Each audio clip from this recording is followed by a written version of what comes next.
Sairam. Welcome to my channel Shri Saidevi చరణాలు.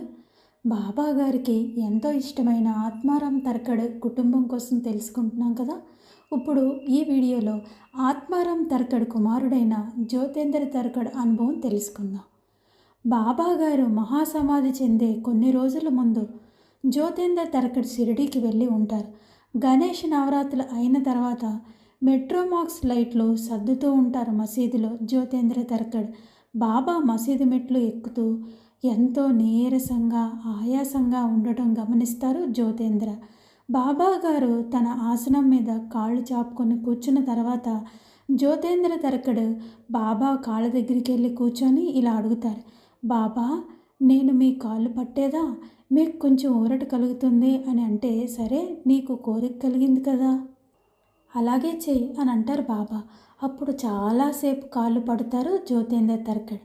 కొంతసేపు అయిన తర్వాత బాబా ఇలా అంటారు, ఇంకా నీకు నాకు ఇదే చివరి కలయిక, ఇంకా నువ్వు నేను కలగపోవచ్చు బావు. ఇక్కడికి వచ్చిన వారందరూ ఏదో ఒకటి అడిగి తీసుకొని వెళ్తున్నారు. నువ్వు నాకు ఎంతో సేవ చేసావు కదా, నీకు ఏం కావాలో చెప్పు, నేను నీకు అది ఇస్తానంటారు బాబా. ఎందుకంటే ఇదే మన చివరి కలయిక, ఇక ముందు మనం కలవకపోవచ్చు అని అంటారు బాబా. బాబా ఎప్పుడు ఇలాగే మాట్లాడుతూ ఉంటారు. బాబా మీ మధురానుభూతులతో మధురమైన జ్ఞాపకాలు నాకు చాలు బాబా అని అంటారు జ్యోతేంద్ర. నాకు ఇంకేం వద్దు బాబా, నాకు వివాహం కాలేదు, భార్య పిల్లలు లేరు, ఏమి బాధ్యతలు లేవు, ఏ కోరిక లేదు బాబా అని చెప్తారు జ్యోతేంద్ర. అయినా బాబా ఇలా అంటారు, లేదు లేదు నువ్వు ఏదో ఒకటి అడుగు, తప్పకుండా ఇస్తానని చెప్తారు.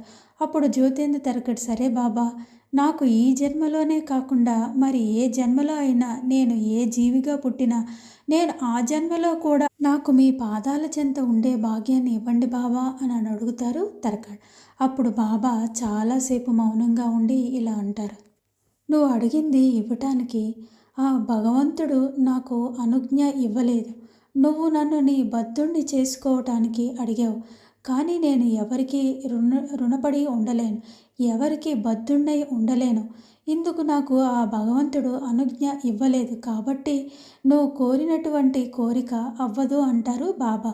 అప్పుడు జ్యోతేంద్ర ఇలా అంటారు, బాబా మీరు అడగమన్నారు కాబట్టి నేను అడిగాను, కానీ నాకు నిజంగా ఏ కోరిక లేదు, కాబట్టి నేను అడిగిన కోరిక మీరు తప్పకుండా తీర్చాలి బాబా అని అంటే, మిగతా జన్మల గురించి నాకు తెలియదు తర్కడ్, వచ్చే జన్మలో నువ్వు నేను 10 సంవత్సరాల వయసులో ఒకే కంచెలో కలిసి భుజిస్తాం. ఆ మాట విని జ్యోతేంద్ర ఎంతో పులికించిపోతాడు. బాబా ఇదొక్కటి చాలు, వచ్చే జన్మలో అన్నారు, మరి ఏ జన్మలో ఎలాగున్నా నాకు పర్వాలేదు, వచ్చే జన్మలో మళ్ళీ మనం కలుస్తాం అన్నారు, నాకు చాలు బాబా అంటారు జ్యోతేంద్ర. ఆ తర్వాత బాబాగారు ఎప్పుడు పక్కనే ఊది కుండ నిండా పెట్టుకొని ఉంచుకునేవారు.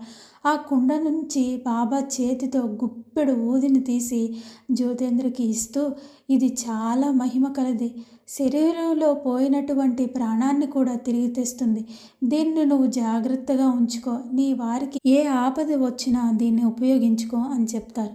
నువ్వు రేపు ఉదయాన్నే బాంద్రాకి వెళ్ళిపో అని చెప్తారు బాబా. జ్యోతేంద్ర ముఖాన్ని బాబా ముఖం దగ్గరగా తీసుకొచ్చి బాబా 2 చేతులతో 2 చెంపల మీద చేతులు వేసి జ్యోతేంద్ర తర్కడ్ మొహం మీద, ఇదే మన చివరి కలయిక అని చెప్తూ బాబా ఎంతో బాధగా కనిపిస్తారు.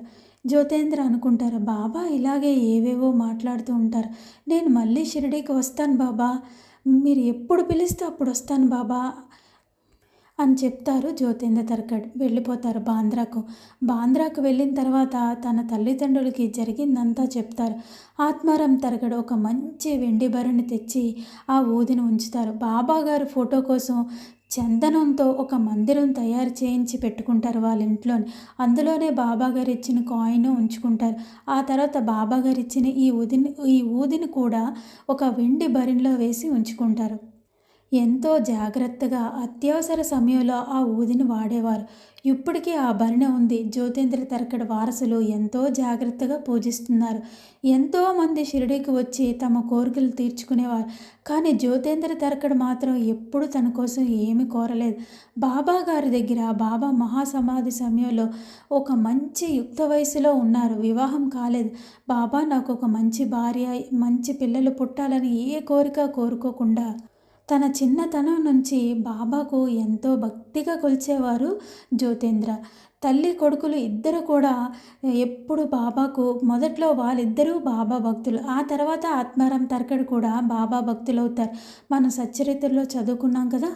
జ్యోతేంద్ర తరకడు తన చిన్నతనం నుంచి ఎప్పుడు సెలవు దొరికిన షిరిడీకి వచ్చి బాబాకి ఎంతో సేవ చేసేవాడు. తర్వాత తన తండ్రి ఒక కాటన్ మిల్లులో పనిచేసిన అక్కడ ఎప్పుడు సెలవు దొరికినా బాబాకు సేవ చేయడానికి షిరిడీకి వచ్చేసేవారు జ్యోతేంద్ర తరకడు. వారికి వివాహం అయిన తర్వాత జ్యోతేంద్ర తరకడికి 7 సంతానం. వారికి ఎప్పుడు అనారోగ్యం జరిగినా ఆ ఊదిని నీటిలో కలిపేసి ఇచ్చేవారు. ఆ రోజుల్లో ఎక్కువ మంది సంతానం కలిగేవారు, కానీ చాలా ఎక్కువ మంది చనిపోయేవారు. కానీ జ్యోతేంద్ర పిల్లలు ఎప్పుడు ఏ వ్యాధి కానీ జబ్బు కానీ రాలేదు. అందరూ ఎంతో సురక్షితంగా పెరిగి పెద్దయ్యారు. బాబాగారి అనుగ్రహమే కదా.